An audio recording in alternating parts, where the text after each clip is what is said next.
doing something right now? You working on another one? No, I've got quite a few movies developing for my deal, but I haven't got one agreed. You know, High speed anytime.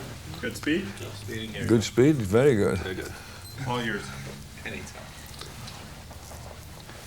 How do you judge a movie that you've completed on whether you had a good time, whether it was fulfilling, whether it was what you thought it would be, or what?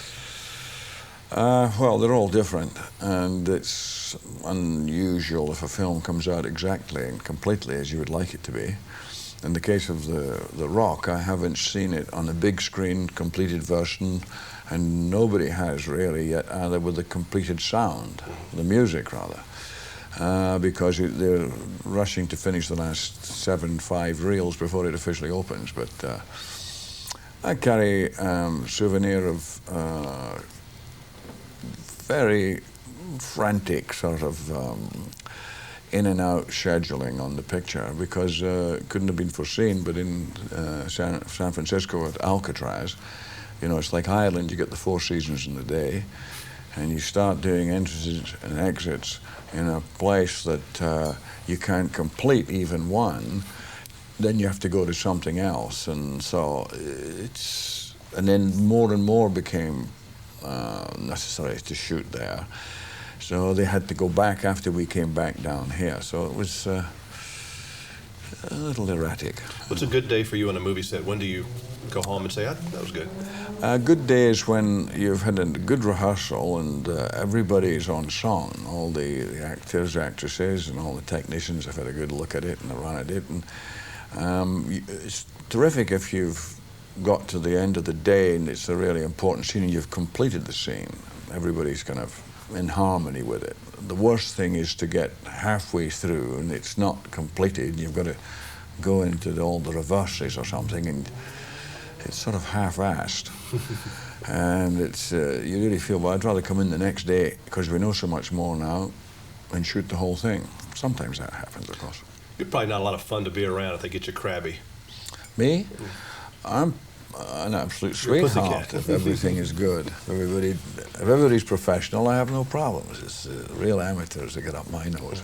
Are you a little surprised, by the way, that GoldenEye, the Bond franchise, seems to have found a big audience again, and they made 300 million worldwide or something? Well, I think it's terrific, and I'm not at all surprised, because about 10 years ago they were mentioning that Pierce was going to play it, and they, I think, had gone into a bit of a trough in terms of the stories, and from what I saw them, because I wasn't following them avidly.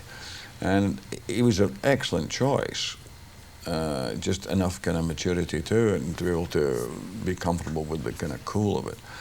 And they also went back and got a good script. John Calley, who's a friend of mine at United Artists, has had a lot to do with getting into the writing, rewriting, getting the right mix. Again, you think? Yeah, I think so. That's good. Dragonheart, not used to seeing you as a cartoon character. I mean, you're a voice of a dragon. Yeah, well, it's much more original than that, because it's, you know, it's not like just a kind of voiceover. I mean, the logistics involved in making it are unbelievable. You know, just from the voice, they had to go on, recreate digitally on the screen where the space had been left for me as the dragon. And from an original, Rob Cohen flew 18 reels of film up to ILM, picked out all the scenes and gestures and things that he kind of related to myself, and had them incorporated and choreographed them from Italy through Universal by satellite. So that's different. Yeah. Kind of fun. Well, I think it's next generation Jurassic Park, really. I had some pictures that I found at the store yesterday. Do you know this man? Do you know this man? Oh my God! Have you seen this man before? Yeah. Now, that guy we've seen. Now, do these guys have anything in common? Do they even know each other? You know these guys? No, they all look quite different. Man, there's a few years between them. I couldn't even figure out when that one was. That one I would say is Marnie. Marnie, that's right. That one I say is Thunderball or something. That one's Red October. And when did you wear the hat? That was Bond, because I had no mustache then. Do you know those guys? Is that Sean Connery the same as this Sean Connery, pretty much?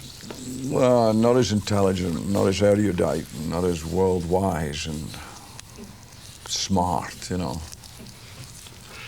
Wow, who was this guy then? Yeah, I'd like to meet him, actually. Was he a tough guy? Mostly Kinda on feisty? himself, I think. Feisty? Not really. A pussycat, as you say. Boy. Is trust easy for you? Well, no, but when it's given, there's no measure. You know, it's and the fingers got burned a few times with that. Are you a competitive man? Highly. And that shows itself mostly on the golf course or at the Yes, film I think camera? the golf reflects most of one's qualities or lack of them.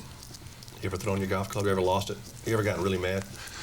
Oh yes, I've been unable to get it down from the trees many times, but no longer. No, Because you're a pussycat? Yes, I'm a pussycat now. Yeah, believe that. Nice seeing you again. Thank you Great. very much. And thank you for the golf balls.